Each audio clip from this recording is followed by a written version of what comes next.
Assalamualaikum warahmatullahi wabarakatuh. Waalaikumsalam. Alhamdulillah summa alhamdulillah alladzi alafa baina qulubikum fa asbahtum bi ni'matihi ikhwana. Asyhadu an la ilaha illallah wahdahu la syarika lah wa asyhadu anna Muhammadan abduhu wa rasuluh. Allahumma shalli ala Muhammad wa ala alihi wa sahbihi wa sallim ajma'in, amma ba'du. Subhanaka la ilma lana illa ma 'allamtana innaka antal alimul hakim. Allahumma inna nas'aluka al-huda wa tuqa wal afafa wal ghina. Allahumma inna nas'aluka ilman nafi'an wa rizqan thayyiban wa amalan mutaqabbalan. Hadirin para jamaah rahimakumullah, alhamdulillah kita bisa berkumpul di majelis yang insyaallah sangat mulia di sisi Allah, majelis ilmu. Saya kemarin melihat Ustaz Syafiq Reza Basara ceramah. Dia mengatakan orang yang beda suaranya jadi Masih Pak, nama Pak. Jadi orang mendatangi majelis ilmu itu baru duduk saja sudah diampuni dosanya. Ini berarti sampai boleh duduk terus tidur sudah cukup sebetulnya. Diampuni dosanya. Baik, tema kita pada pagi ini, musibah datang bersegera menuju ampunan Allah Subhanahu wa ta'ala.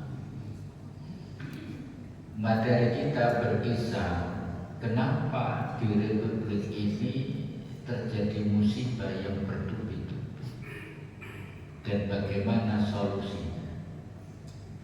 Foto ini para jamaah rahimahumullah, itu ketika orang-orang Aceh ditimpa musibah yang luar biasa, ternyata NGO lokal atau amil zakat, bisa YDS, bisa LMI, bisa Lazismu, bisa rumah zakat, dompet apa, macam-macam, itu belum mampu memberikan bantuan sampai kepada titik bencana yang sesungguhnya. Sementara bantuan asing ditolak oleh pemerintah, maka kemudian orang Aceh mengibarkan bendera putih, pertanda sudah tidak sanggup menghadapi bencana itu. Dan ini cukup mengerikan. Saya tadi sempat scroll HP sebelum berangkat itu, ada pengakuan dari guru gembul ditawari menjadi buzzer untuk bicara Sumatera baik-baik saja per detik 1 juta. Kok aku tak terima kira-kira, tapi dia menolak. Baik, kalau sudah dapat kopi semua baru saya mulai. Sudah dapat semua? Kopi ini penting para jamaah sekalian. Minuman para ulama zaman keemasan Islam itu kopi. Jadi minum kopi itu baik sekali, kecuali yang punya asam lambung seperti saya pas kampung. Jadi nanti kalau nggak saya habiskan, mohon maaf bagi yang membuat kopi. Baik, saya mulai dari pengantar atau prolog. Ada 2 ayat pendek. Yang pertama surat Ar-Rum surat 30 ayat 41. Allah berfirman, Bismillahirrahmanirrahim. Zaharal fasadu fil barri wal bahri bima kasabat aydin nas. Telah tampak kerusakan di darat dan di laut disebabkan perbuatan tangan manusia. Jadi kalau sampai tahu kerusakan hutan di Sumatera, itu yang menebang itu bukan ketek, bukan harimau, bukan gajah, tapi syahwat orang-orang di kota yang pakai dasi itu, yang punya syahwat ingin kaya mendadak, membabi buta, kemudian menebang pohon itu, maka itu kerusakan di darat. Di lautan juga begitu. Ayat ini dikuatkan ayat yang kedua, surat An-Nisa ayat 79. Ma asabaka min hasanatin fa minallah. Kebaikan atau nikmat apapun yang kamu peroleh itu berasal dari Allah. Jadi kalau kita itu menerima kebaikan, nikmat, berkah, itu dari Allah. Wa ma asabaka min sayyi'atin fa min nafsika. Sedangkan keburukan atau bencana atau musibah apapun namanya yang menimpamu itu disebabkan oleh kesalahan dirimu sendiri. Sudah paham ya? Jadi yang terjadi ini karena kesalahan manusia. Jadi bencana sekecil apapun kalau kita muhasabah itu pasti dari kesalahan kita sendiri. Saya barusan muhasabah 3 hari ini, asam lambung saya naik, ini bisa berangkat enggak ya? Tapi agak saya paksa, sungkan aku dikatakan. Tadi malam juga begitu.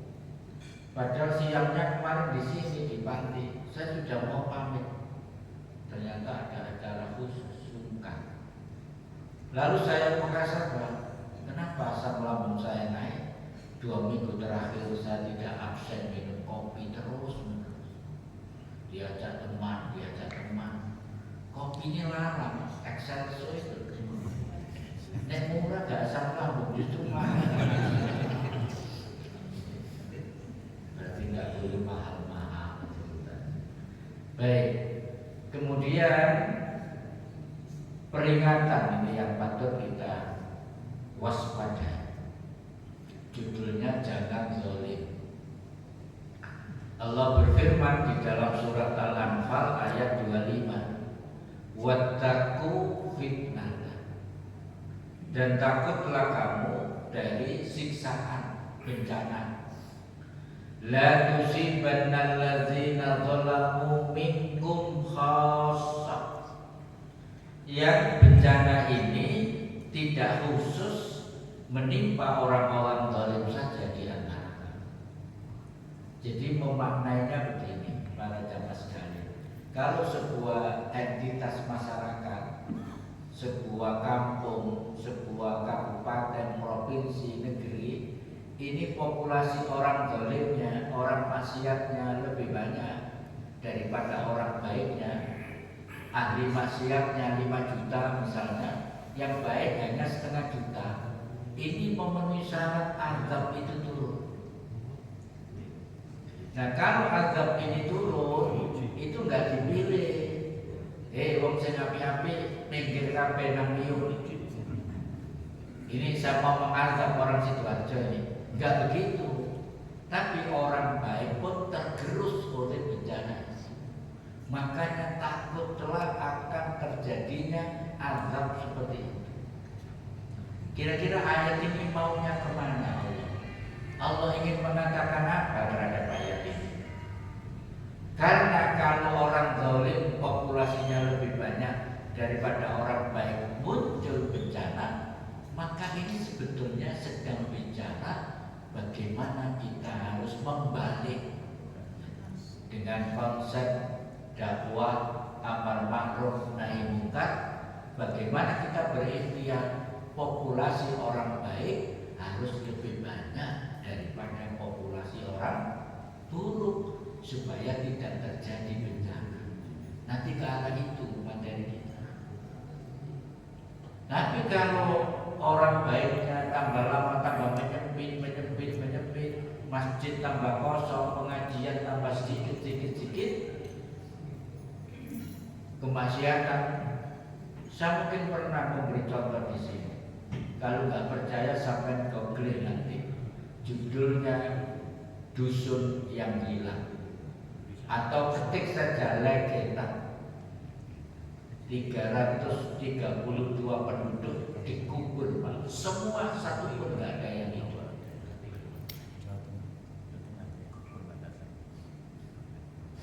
Nggak ada yang hidup. Saya pernah ke sana. Itu dekat dengan Dieng. Pada tanggal 17 April 1955 pas terakhir dikubur. Kenapa?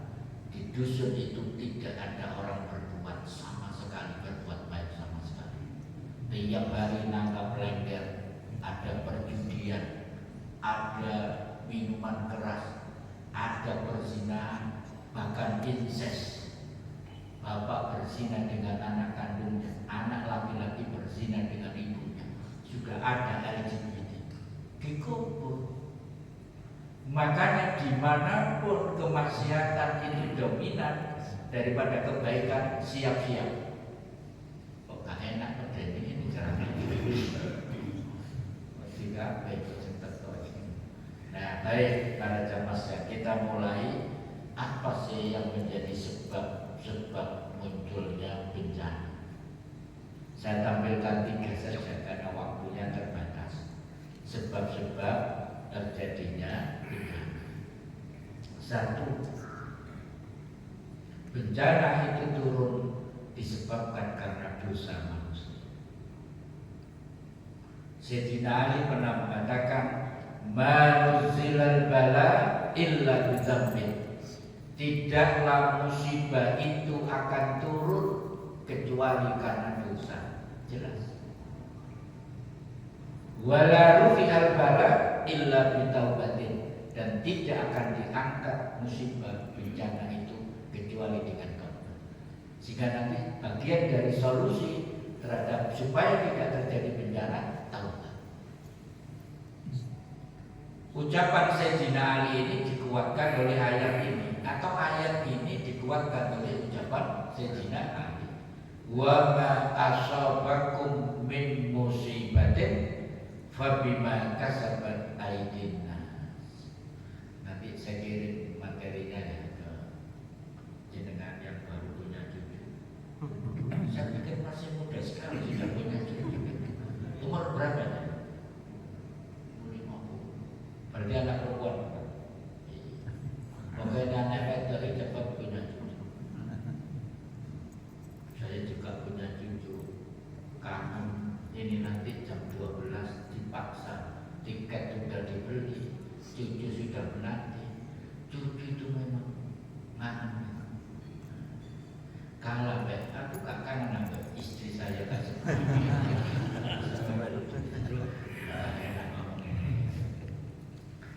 Dan apa saja musibah yang menimpa kamu disebabkan oleh perbuatan tanganmu sendiri.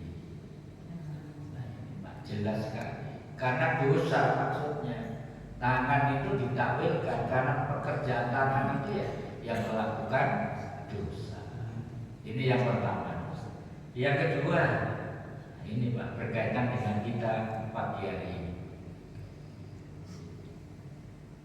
Musibah itu turun disebabkan karena penduduknya kira-kira begitu tidak bersyukur. Coba Pak Ibu sampai rasakan ayat ini. Inilah mirip apa yang terjadi di negeri kita. Ayat ini. Wa daraballahu masalan qaryatan, dan Allah telah membuat perumpamaan tentang sebuah negeri. Tidak disebut negeri ini. Sehingga para ulama menafsirkan ini pernah terjadi masa lalu, pernah terjadi sekarang ini, dimanapun dan kapanpun, dan terjadi di masa yang akan datang.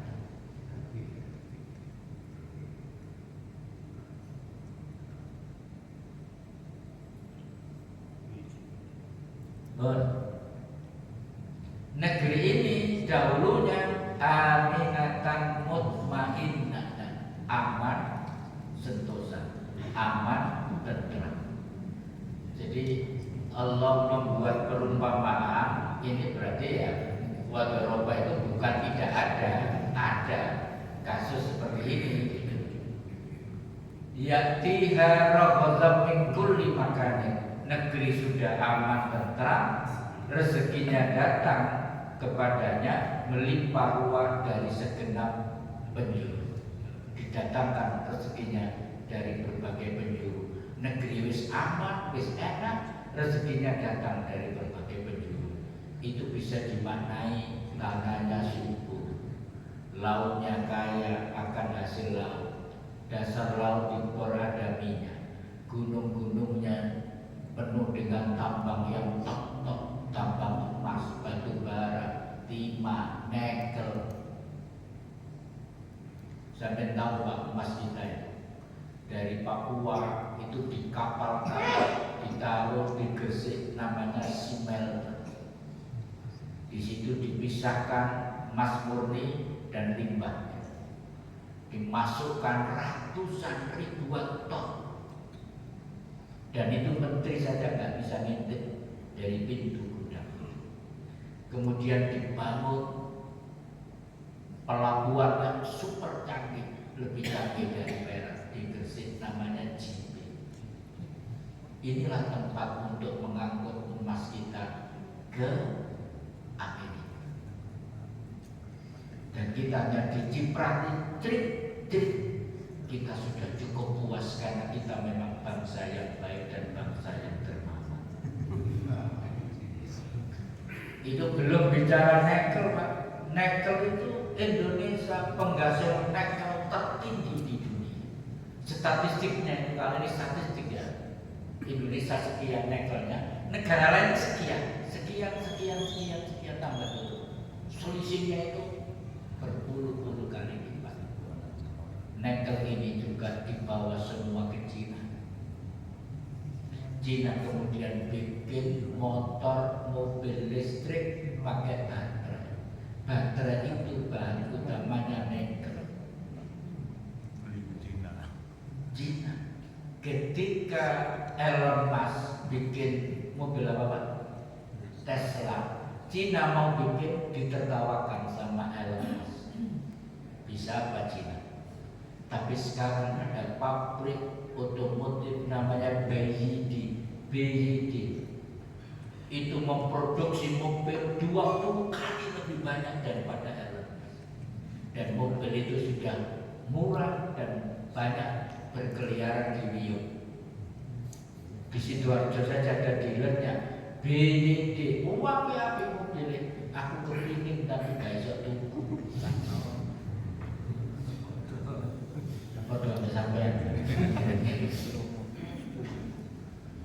Jadi kita ini punya sumber daya alam yang luar biasa, tapi lihat kelanjutannya ya, fakafarat bi an'umillah, tetapi penduduknya menutupi nikmat-nikmat Allah, alias tidak bersyukur, alias tidak mau taat kepada Allah. Wes digawe alam kaya ngono, kekayaan begitu, gak gelem syukur, gak gelem taat. Maka Allah kemudian menurunkan azab. Fa'azaqahallahu libasal ju' wal khauf bima kanu yasnaun. Karena itu Allah menimpakan kepada mereka libas, pakaian kelaparan dan pakaian ketakutan, bima kanu yasnaun, dengan sebab perbuatan yang mereka lakukan. Azab itu Pak. Kata Buya Hamka dalam tafsir Al-Azhar, kenapa Allah pakai terminologi kok libas, pakaian kemiskinan atau kelaparan? Itu berarti artinya kemiskinan itu meliputi mayoritas penduduk negeri. Lalu saya ingat, saya punya data. Apakah benar mayoritas penduduk negeri itu hidup di bawah garis kemiskinan karena tidak bersyukur. Saya punya data baru Grace dari Rocky Gerung. Berapa Pak jumlah penduduk Republik ini yang hidup di bawah garis kemiskinan? 68,7 juta. Kalau diangkakan 194,3 juta penduduk Republik Indonesia hidup di bawah garis kemiskinan. Padahal sumber daya alam sedemikian rupa, kan nggak masuk akal. Itu semua karena tidak bersyukur. Ukurannya apa? Orang yang hidup di bawah garis kemiskinan bukan ukuran kita, World Bank yang mengukur. Valid.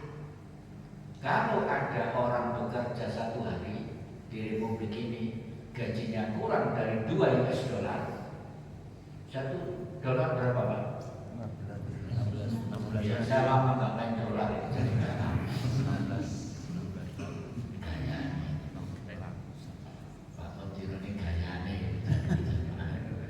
Saya belum pernah 1 lembar pun punya uang dolar. Kalau real saya masih punya.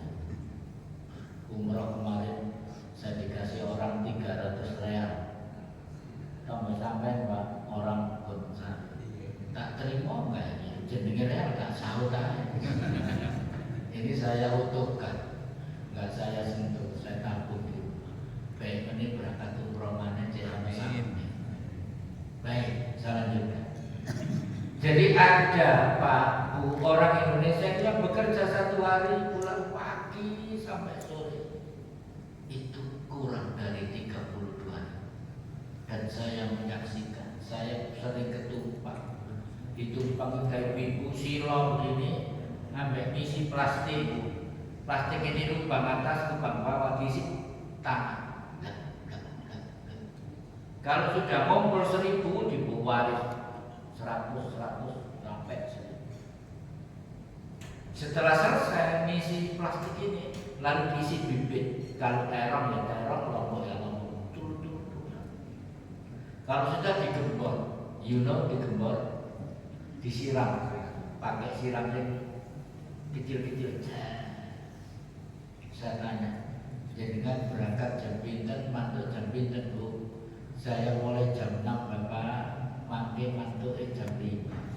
Pinten Bu bayaran? Kalau 1000 niku 20 ae.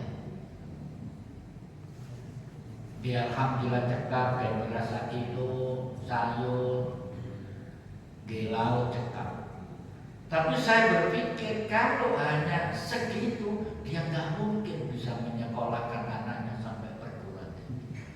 Maka di kawasan ini banyak anak nggak bisa melanjutkan sekolah setelah SMP. Kalau sudah begini nggak mungkin punya motor baru. Kalau sudah begini nggak mungkin bisa bangun rumah. Sehingga rumahnya tetap, kalau tembok jelek, kalau kaki seperti itu. Itu di kawasan-kawasan di pinggiran-pinggiran daerah kita, terutama di selatan itu banyak yang seperti itu. Kalau mau nekat dia merubah nasib jadi TKW, dia harus menjual sapinya, menjual tanah.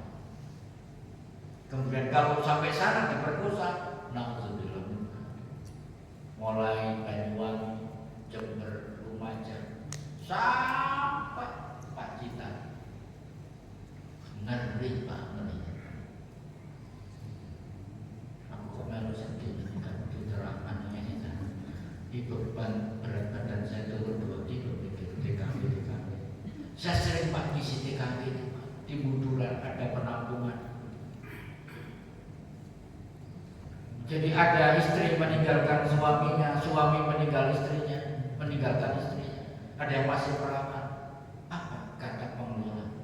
Sudah ampun baru di penampungan sudah berzina.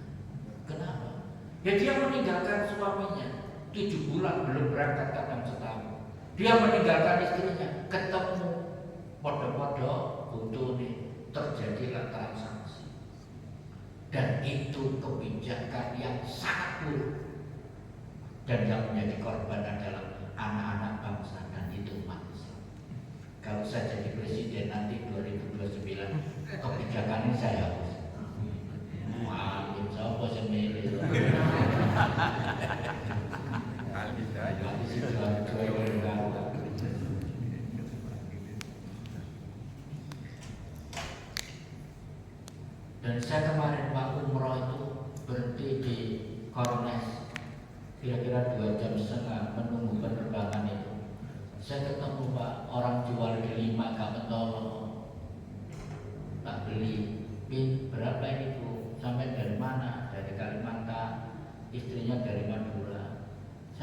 tinggal di sini berapa tahun? 20 tahun. Suami saya itu mutawif, tapi masih belum cukup Pak, sehingga saya jual. Tak tunggu waktu sana, ngobrol selama 2 jam sama saya. Ternyata Pak, Masya Allah, TKW di Indonesia itu di Arab Saudi juga banyak yang jadi pelacur. Ditunjukkan itu loh Pak orangnya. Kalau jadi pembantu rumah tangga itu berat. Yang masih muda miliarder jadi seperti itu. Dan itu pelanggannya orang-orang India, orang Bangladesh, Bangladesh dan seterusnya. Aku tambah ngeluh jadi ini ya Allah. Makanya saya sampai, ya Allah, naudzubillah, jangan sampai anak cucu saya jadi TKW. Kalau Filipina yang dikirim tenaga kesehatan, cerdas pemerintahnya. Kalau kita pahlawan devisa orang yang tersiksa di sana. Saya kok gak rela melihat saudara-saudara kita seperti itu.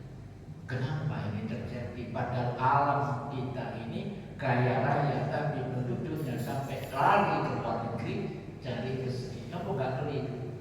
Salah kelola republik ini sebetulnya. Harusnya orang pemerintah harus cekalan aku bagus ngomong ini. Sebel saya sudah kalau Indonesia sampai bagaimana? Mirip-mirip sama kok gak sampai setuju gitu. Saya juga setuju tidak urusan belakang. Nah, yang ketiga, ini Pak berkaitan kita duduk di sini. Sebab musibah yang ketiga atau bencana itu adalah berhentinya amar ma'ruf nahi munkar. Ngaji wis gak payah. Orang ngaji sudah, kalau itu terjadi azab akan turun.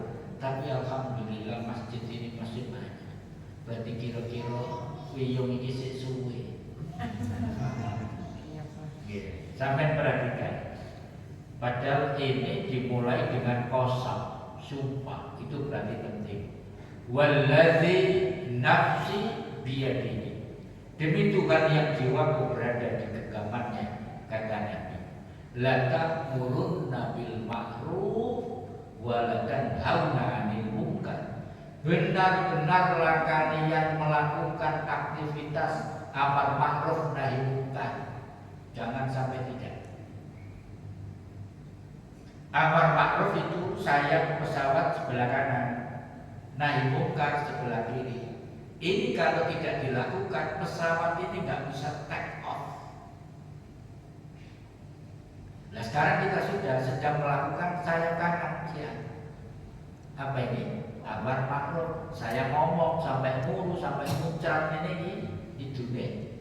Tapi kalau nahi mungkarnya tidak dilakukan, kemaksiatan yang berkembang di kawasan itu dibiarkan, ini mah nggak seimbang. Ada warung kopi di Krian itu jam 12 yang dijual sudah bukan kopi, tapi sudah miras. Saya rutin di Japanan, perbatasan Japanan Porong itu ada tempat pelacuran namanya Tangkis Kali Porong. Kok ruangnya? Tahu Porono tak? Ada beritanya di sosial media.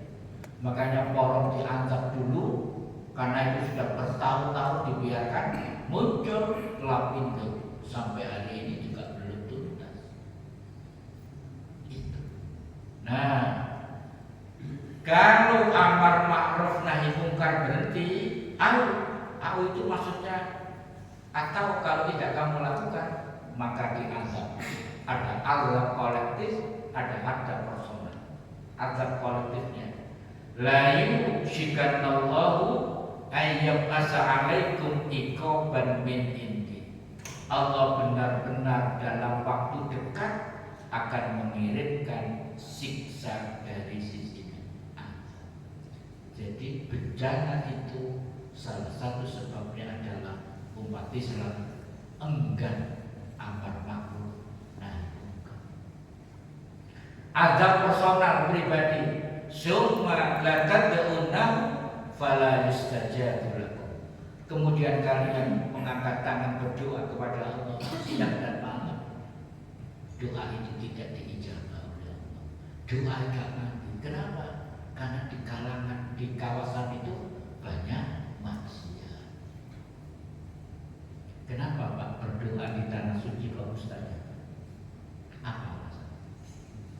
Karena di tanah suci, di pelataran Ka'bah sana, di Raudhah sana, itu nggak ada orang berbuat maksiat. Ada nggak? Ya kalau ada satu dua sih bertengkar waktu tawaf lah, kaicaan, bobo, kedorong. Tapi kan 9,9% orang di sana niatnya suci, bertakarrub kepada Allah, berdoa, ya mustajabah. Nah kita di sini mengangkat tangan di kanan kiri kita penuh dengan maksiat. Dari mana doa bisa diijabah oleh Allah?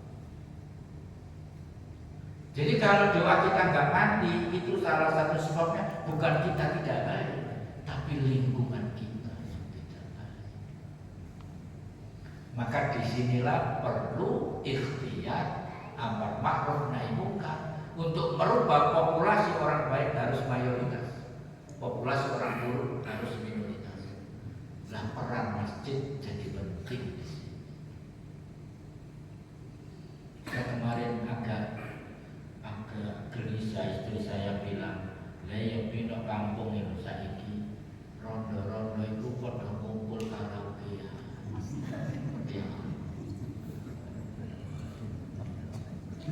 Jika beri rondo-rondo tuwek gak tuwek. Ada lagi tetangga saya itu kaya raya, 2 orang anaknya bisu. Yang satu muda. Yang anak terakhir bisu ini menikah dengan wanita. Ada ini tanahnya Pak. Lah bojone iki sosialita. Ati diiris tanah, diiris suwe-suwe tak digawe sosialita tadi. Karena si lanang bisu ya dikompensasinya oleh arek bisu. Kudu harta itu dikuras. Begitu habis menyesal diusir, wis entek kayak diusir tetap lah bro. Kok gak mini itu akhirnya suaminya sudah bisu, nggak punya apa-apa, istrinya tetap karaoke. Oh, saya nikmati karaoke kan juga enak. Saya selalu kalau lewat sini baik ceramah di Lakar itu persis tutup lampu merah itu persis karaoke itu bubar. Jadi jam sekian ini 3:30 itu bubar. Digoncang sepeda motor ini, katoan cekak kawah kayak buah. Aku gak kudu ngobrol hari ini, ada konsentrasi ya, nyopir. Terus ini. Di lampu merah itu loh, baca lampu merah itu terus.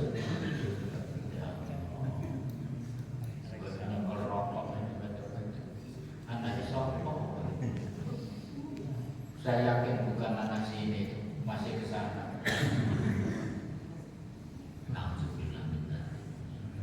Baik, para jamaah sekalian rahimakumullah, sekarang kita bicara gimana solusinya supaya kawasan kita itu tidak terjadi bencana seperti yang menimpa di daerah-daerah lain. Ini kan patut kita ikhtiar. Gimana solusinya? Minimal ada 3 juga solusinya. 1, supaya daerah kita aman, tidak ada bencana tapi barokah yang turun, maka kita memastikan kawasan kita itu mayoritas orang-orang yang beriman dan bertakwa. Ini ayatnya sangat jelas, eksplisit. Surat Al-A'raf ayat 96. Walau anna ahlal qura amanu wattaqaw. Kalau sekiranya penduduk sebuah negeri itu mau beriman dan bertakwa, la fatahna alaihim barakatin minas sama'i wal ardi, yakti bakal terbuka, pasti akan diturunkan barokah dari langit dan dari bumi. Apa Pak bedanya barokah dan musibah? Air turun, hujan turun, menimpa tanah yang kering, tanahnya jadi subur, petani menanam, makmur, hidupnya sejahtera. Ini barokah. Air hujan turun lebat, terjadi banjir bandang, kawasan tenggelam, ini musibah atau bisa peringatan besar. Itu cara membedakannya. Kapan kita ini diguyur barokah, kapan diguyur musibah. Nah di Republik ini sampai di Sidoarjo itu ada kawasan di Tanggulakan sebelah timur, itu banjir gak selesai-selesai. Saya kalau ceramah ke sana mikir, ini banjir ini surut apa bener-bener telepon, Pak masih banjir. Nek banjir aku nggak sepeda, nek nggak mobil tenggelam mobilku hemat. Nah itu Pak. Walakin kadzabu fa akhadnahum bima kanu yaksibun. Sawaliane, tetapi ternyata mereka mendustakan Rasul, mendustakan ayat-ayat Allah, maka kami siksa mereka dengan sebab perbuatan yang mereka lakukan. Jadi kali ini taat ya barokah, gak taat ya musibah. Sampai kalau muhasabah secara mendalam, ketika dikasih musibah, itu nanti ujung-ujungnya pasti kita salah. Pasti.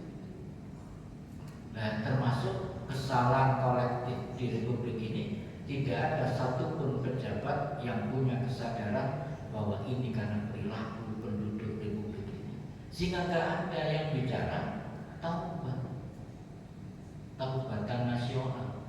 Nah, yang kedua, ya ini kebalikannya tadi Pak, karena yang menjadi sebab bencana itu berhentinya dakwah amar ma'ruf nahi munkar, maka supaya tidak terjadi bencana, maka harus digerakkan dakwah yang berkelanjutan. Ngaji gak sampai berani, besok ditambah. Ngaji itu terlalu banyak, ngaji kali jaya, kelompok kan misalnya. Aja ngomong, besok kurang, kapan ngaji mana? Kapan ngaji mana? Saya tuh punya pengalaman menarik. Saya kalau di Sidoarjo itu di kota itu, jarak dekat itu menyelenggarakan sendiri.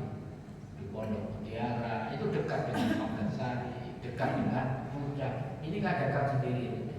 Lah ada 5 orang tak ditanya, lagi melo nang, ono melo mana? Padahal materi ini kaset diputer mana? Tak parah, Pak. Jadi kan, kenapa kok ikut lagi? Materinya sama dengan di Pondok Mutiara. Boten apa-apa kok sak kula lemah. Ini pada tingkatan sudah luar biasa. Seneng ngaji. Jadi kan dia ngoten. Sing tak takoni bapak sing jawab ibu. Ngoten mewakili. Iki wong bojone iki. Baik. Para jemaah rahimakumullah, ayat ini ayat yang paling saya sukai. Sampai ayat ini yang menjadi landasan saya bikin lembaga namanya Akademi Dai Indonesia, melatih dai.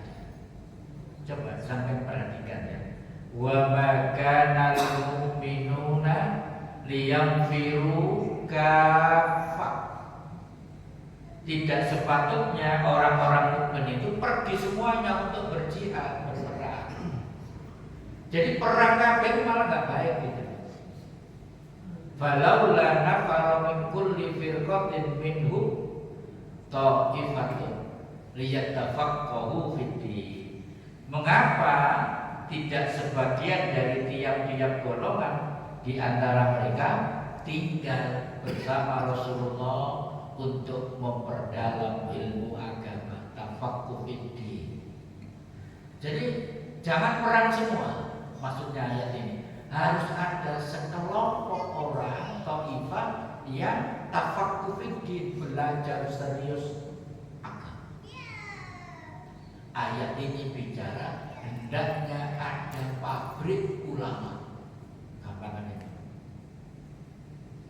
harus ada pabriknya ulama yang memproduksi orang-orang alim yang paham agama. Harus ada yang serius. Untuk apa?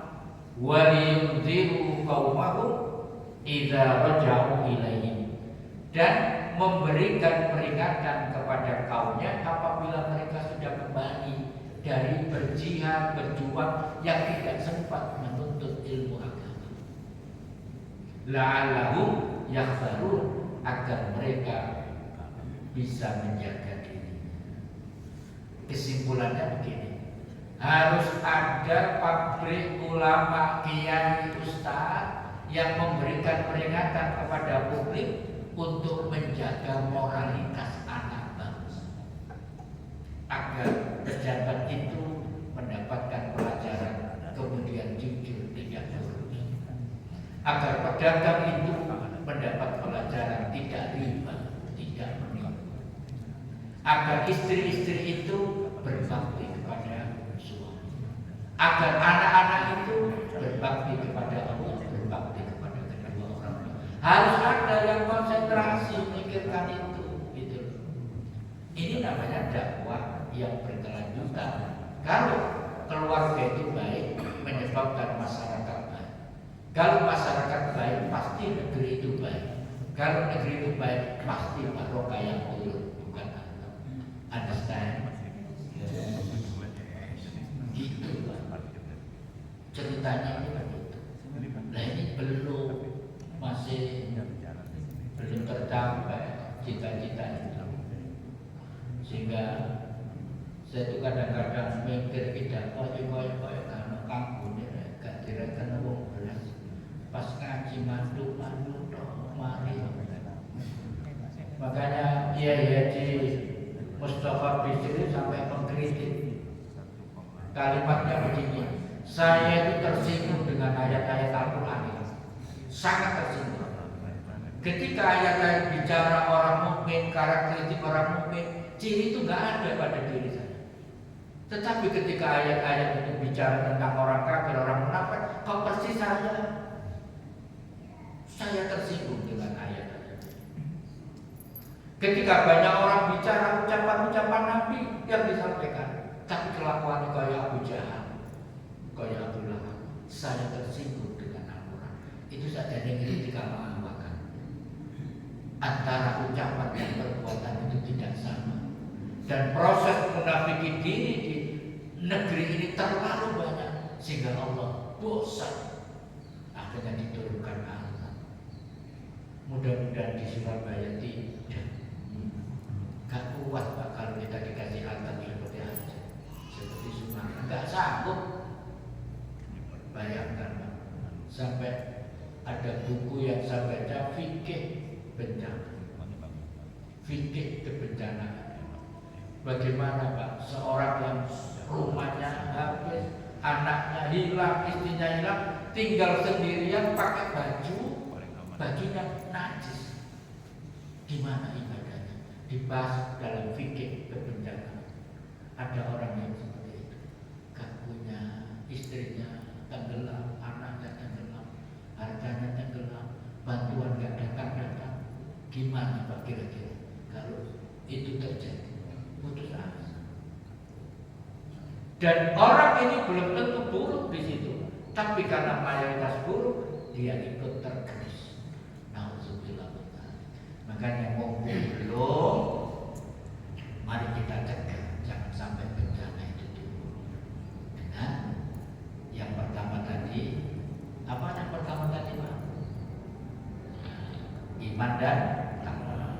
Yang kedua, dakwah yang berkelanjutan. Yang terakhir, karena waktunya kurang 10 menit, saya nanti terpaksa tidak makan karena agak jauh, saya jam 6 harus. Nek dibungkus nanti cepat dibungkus. Nanti pentingnya bungkus. Nah, yang ketiga Pak, itu tadi kan saya di awal kan mengutip ucapan Sayyidina Ali, la nuzilal bala illa bidzambi. Tidak akan turun sebuah musibah kecuali karena dosa. Wala rufi'al bala illa bitaubatin. Dan tidak akan diangkat bencana itu kecuali dengan taubat. Maka solusinya adalah taubatan nasuha. Allah berfirman dalam surat At-Tahrim surat 66 ayat 8. Ya ayyuhalladzina amanu, hai orang-orang yang beriman, tubu ilallahi taubatan nasuha. Bertaubatlah kepada Allah dengan taubat yang semurni-murninya, dengan taubat yang sebenarnya. Itu akan diangkat musibah.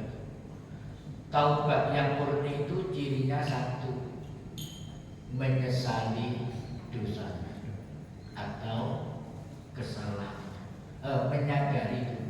menyadari bahwa ini kesalahan kita.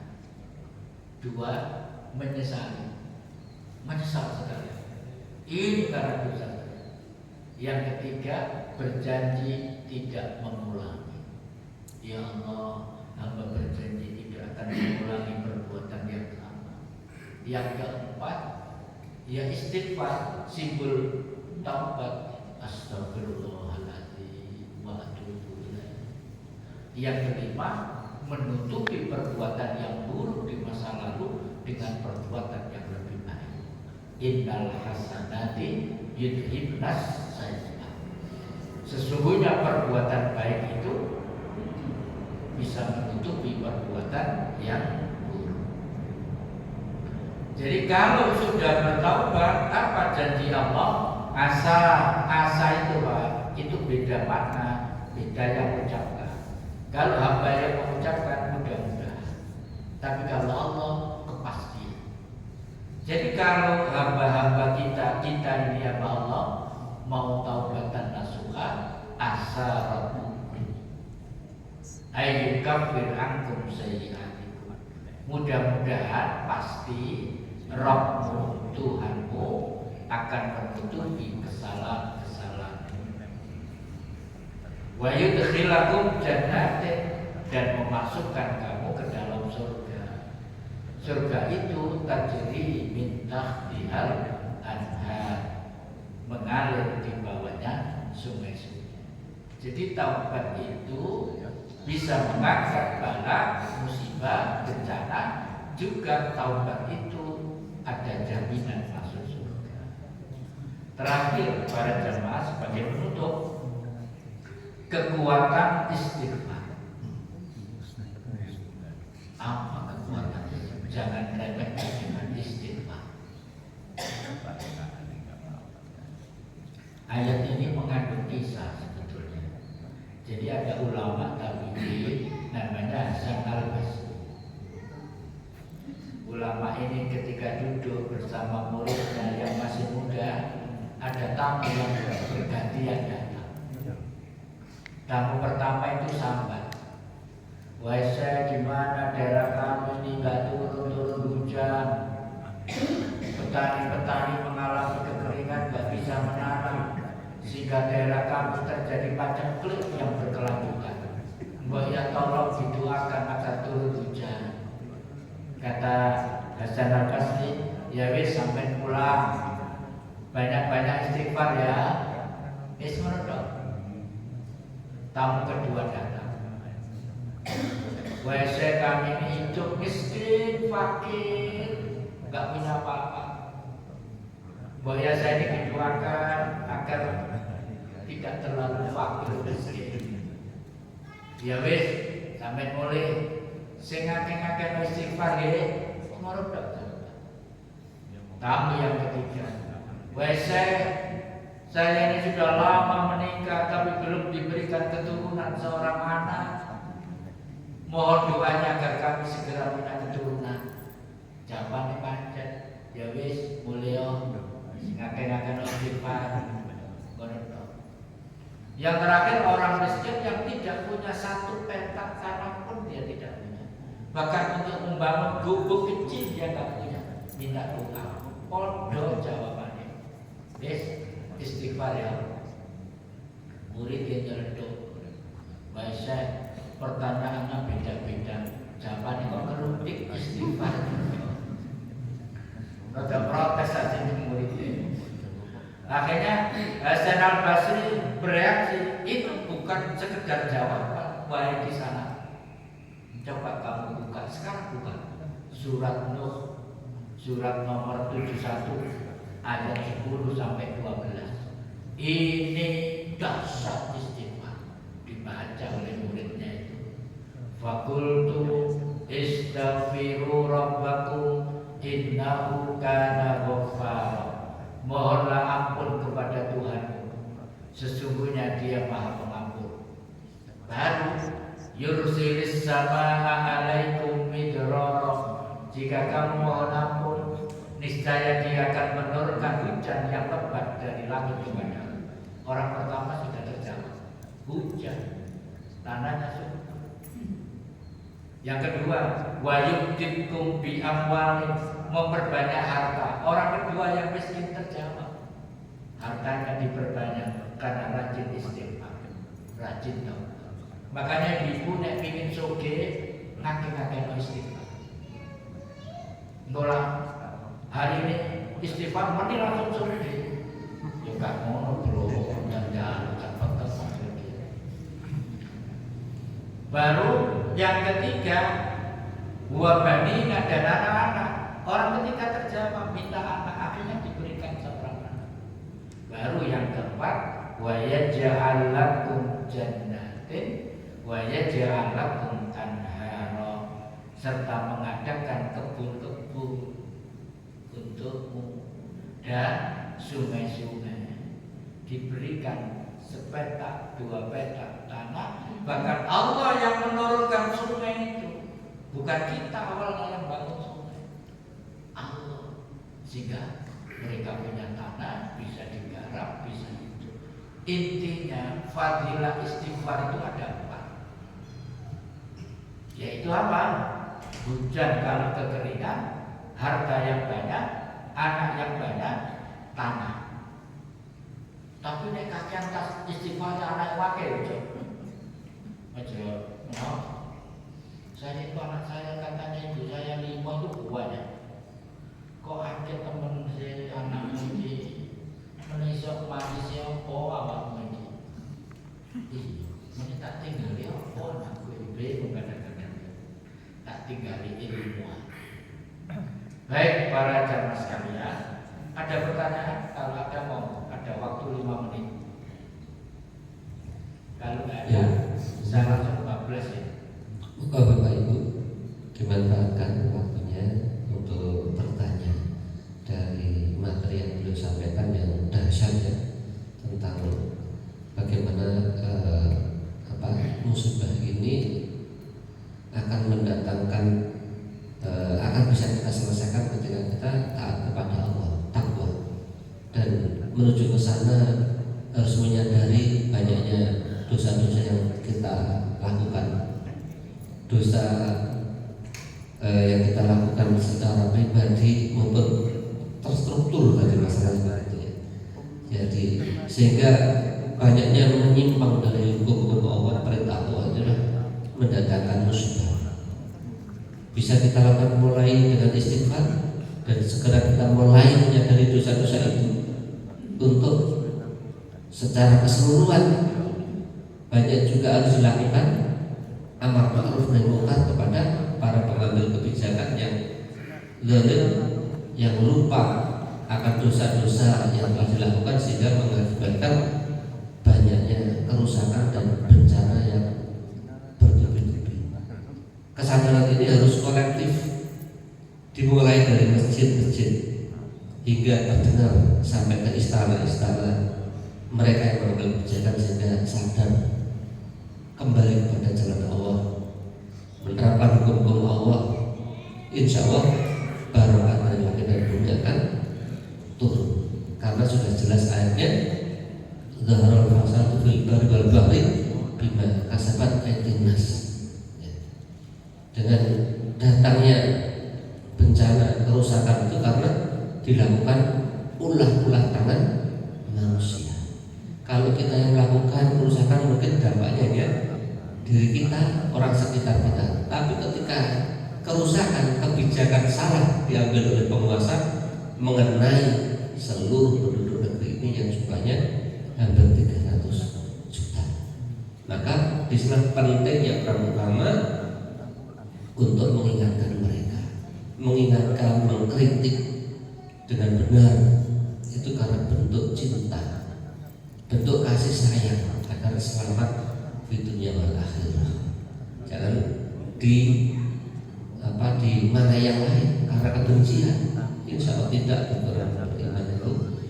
Termasuk kemarin saya membaca ini tanggapan dari Ketua MUI Pusat Kiai Haji Nafis Khalil Nafis yang menanggapi, merespon ulama itu kalah dengan komika berani mengkritik, menasihati penguasa dengan lantang, sementara ulama banyak diam, bahkan mungkin mohon maaf dapat tambah sehingga lupa. Maka disini kesadaran kita untuk beristighfar, untuk segera taubat. Insya Allah dengan kajian ini yang kita hidupkan terus, semakin banyaknya jamaah ini, insya Allah bagian kita jamaah sekalian, kontribusi kita untuk menjaga negeri ini menjadi baik. Ya, dengan kita hadir kajian menghidupkan masjid, insya Allah mendatangkan kumpulan-kumpulan orang-orang yang soleh. Orang soleh itu akan menular ke siapa? Keluarga kita, tetangga kita, saudara-saudara kita, teman-teman kita. Makanya ajak mereka. Kalau kita tidak bisa menasihati, mengingatkan keluarga kita, ajak ke sini biar ada ustadznya yang nasihati gitu. Sehingga kesolehan kolektif itu bisa kita rasakan. Insya Allah kalau kajian di sini, masjid ini makmur, insya Allah masyarakat kita ya, insya Allah makmur, selamat, insya Allah. Ketenangan akan bisa kita rasakan. Harapan kita demikian para jemaah. Maka kajian-kajian ini termasuk kontribusi panjenengan hadir saja itu sudah luar biasa. Hadirnya panjenengan itu menguatkan kami. Ya, ketidakhadiran jenengan itu kalau kita sengaja itu nanti bisa mengurangi sebenarnya. Termasuk apalagi yang hadir juga mensedekahkan sebagai rezekinya agar kajian ini tumbuh terus bisa berkelanjutan. Karena juga perlu logistik untuk kajian logistik, sehingga perlu didukung bersama ya. Seberapapun panjenengan sumbangkan, infakkan, insya Allah akan menjadikan berkah di dunia wal akhirah. Demikian mungkin yang bisa kami sampaikan kepada beliau. Kami mohon untuk memberikan doa sebelum kita akhiri pembahasan. A'udzu billahi minasyaitonir rajim. Bismillahirrahmanirrahim. Allahumma shalli ala Muhammad wa ala ali Muhammad walhamdulillahi rabbil alamin. Allahumma ighfir lil muslimina wal muslimat wal mu'minina wal mu'minat al ahya'i minhum wal amwat. Rabbana zalamna anfusana fa illam taghfir lana wa tarhamna lanakunanna minal khasirin. Allahumma rabbana hab lana min azwajina wa dhurriyyatina qurrata a'yunin waj'alna lil muttaqina imama. Allahumma a'inna ala zikrika wa syukrika wa husni ibadatik. Allahumma arinal haqqa haqqa warzuqna ittiba'ah wa arinal batila batila warzuqna ijtinabah. Allahumma rabbana atina fid dunya hasanah wa fil akhirati hasanah wa qina adzabannar. Subhana